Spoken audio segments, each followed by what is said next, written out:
Le Seigneur soit avec vous. Et avec votre esprit. Bonne nouvelle de Jésus-Christ selon Saint Jean. Gloire à toi, Seigneur. Jean au chapitre 5, les 16 premiers versets. À l'occasion d'une fête juive, Jésus monta à Jérusalem. Or, à Jérusalem, près de la porte des brebis, il existe une piscine qu'on appelle en hébreu Bethsata. Elle a 5 colonnades sous lesquelles était couchée une foule de malades, aveugles, boiteux et impotents. Il y avait là un homme qui était malade depuis 38 ans. Jésus, le voyant couché là, et apprenant qu'il était dans cet état depuis longtemps, lui dit, « Veux-tu être guéri ?»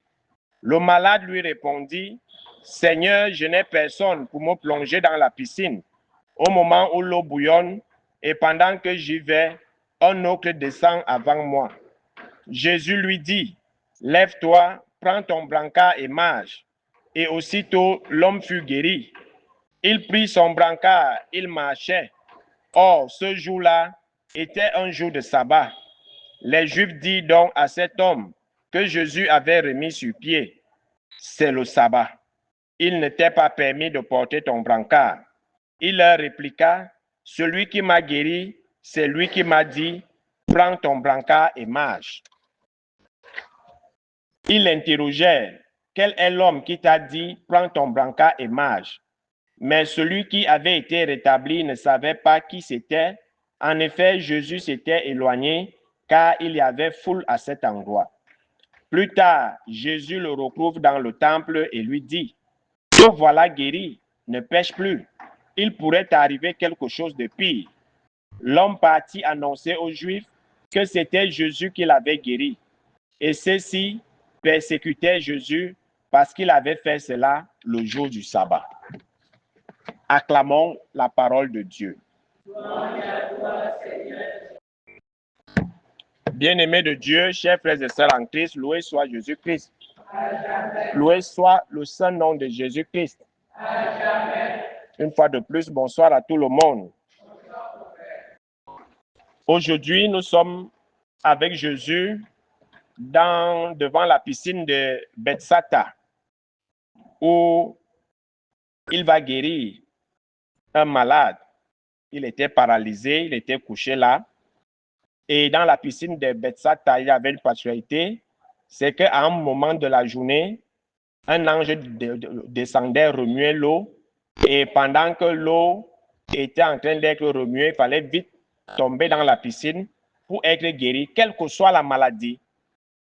Mais ce malade, on nous dit bien depuis 38 ans, il était couché là. Couché là, 38 ans. Et lorsque Jésus va le voir, il va lui poser la question, veux-tu être guéri? Au lieu que le malade dit oui, il se met à raconter toute sa vie. C'est ce dont on parlait dernièrement, n'est-ce pas? Qu'est-ce que tu veux que je fasse? Tu commences à raconter ta vie. Au lieu de dire, je veux la guérison. Il se met à raconter, et vous voyez, c'est souvent ça.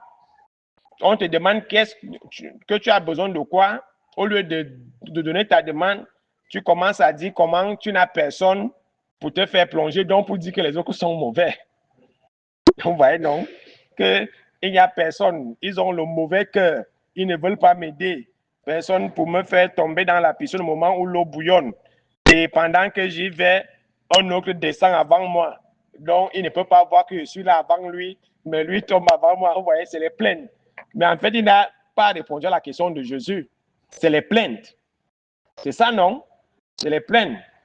Et donc, si nos prières sont toujours des plaintes, Seigneur, tu vois, on m'a fait, on a dit, oh ceci, oh c'est monté, tu veux donc quoi? Rien, c'est les plaintes. Mais Jésus, dans sa bonté, il va lui dire, lève-toi et prends ton brancard et marche. Et aussitôt, il va se lever.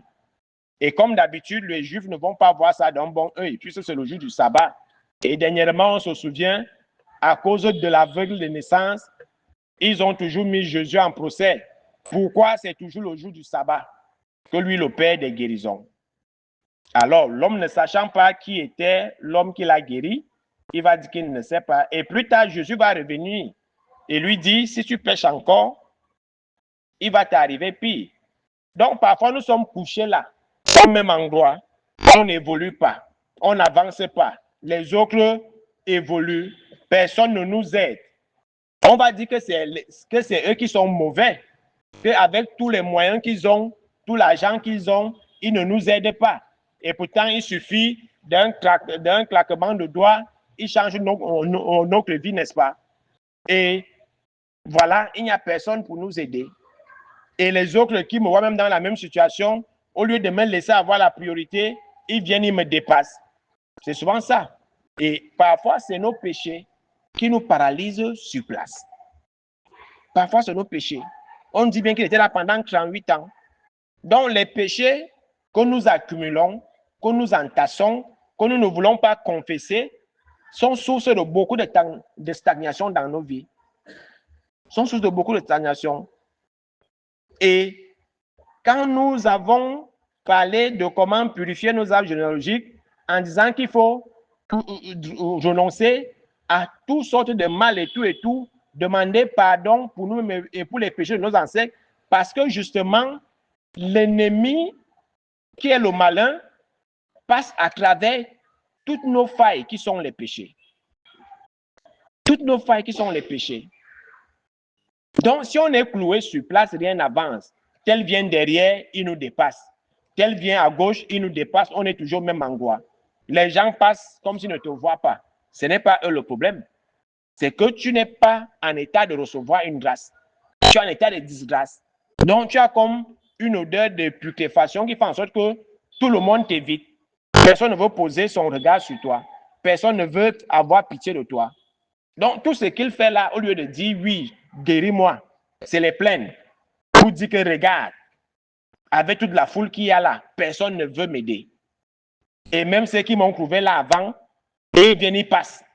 Et pourtant, ils voient bien comment ils sont en train de me débattre pour tomber. Ils viennent, ils passent mais ils passent devant moi. Pour dire que c'est les autres, comme l'a dit Jean-Paul Sartre, l'enfer, c'est toujours les autres. L'enfer, c'est toujours les autres. Mais nous, on ne voit pas quand nous créons cet enfer. Alors, le problème, c'était ses péchés. Ça n'a rien à voir avec son entourage. Ça n'a rien à voir avec ceux qui viennent derrière nous, ils nous dépassent. Parfois, c'est nos péchés qui nous maintiennent dans cet état de non-avancement. On est dans la stagnation. On n'avance pas. On tourne en rond. Donc, revenons souvent au Seigneur. Apprenons à demander pardon, à nous confesser, à nous laver, à nous purifier. Ça ne sert à rien de chercher les prêtres qui font les bains, qui lavent et autres. Si ton âme n'est pas en état de grâce, ces bains-là, ça va laver ta peau. C'est tout. Ça va laver ta peau.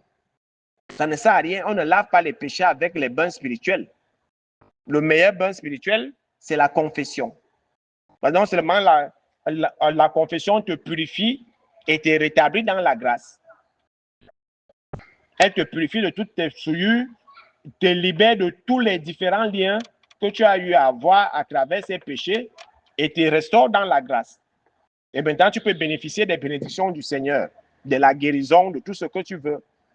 Donc, ça ne sert à rien de bavarder beaucoup dans la prière. Seigneur, tu vois, je suis allé voir tel, il m'a refusé, voilà encore tel, il m'a vu, et pourtant il était dans la voiture, il ne m'a pas porté. Il voit bien qu'il sait bien que ma situation, je n'ai pas l'argent pour prendre la moto, mais il m'a dépassé. Voilà les plaintes qu'on va toujours passer le temps à remplir les oreilles de Dieu. La seule question, veux-tu être guéri? Oui, Seigneur. Pomba, demande que tu veux être guéri. Pardon, guéri, et tout, et tu auras la guérison. Cesse de pointer les autres du doigt, comme si c'était eux la source de ton malheur. Non, ce n'est pas eux. C'est la vie de péché dans laquelle tu vis, dans laquelle tu te complais, qui est la source de ta stagnation, qui t'empêche de tomber dans l'eau qui renouvelle la vie, dans l'eau qui régénère, dans l'eau qui lave, qui purifie et qui te fait renaître à la vie de Dieu. Que le Seigneur nous donne donc la grâce de reconnaître nos manquements et de venir vers lui, nous confesser afin qu'il nous lave de toutes nos souillures et qu'il nous restaure dans sa grâce. Loué soit Jésus-Christ.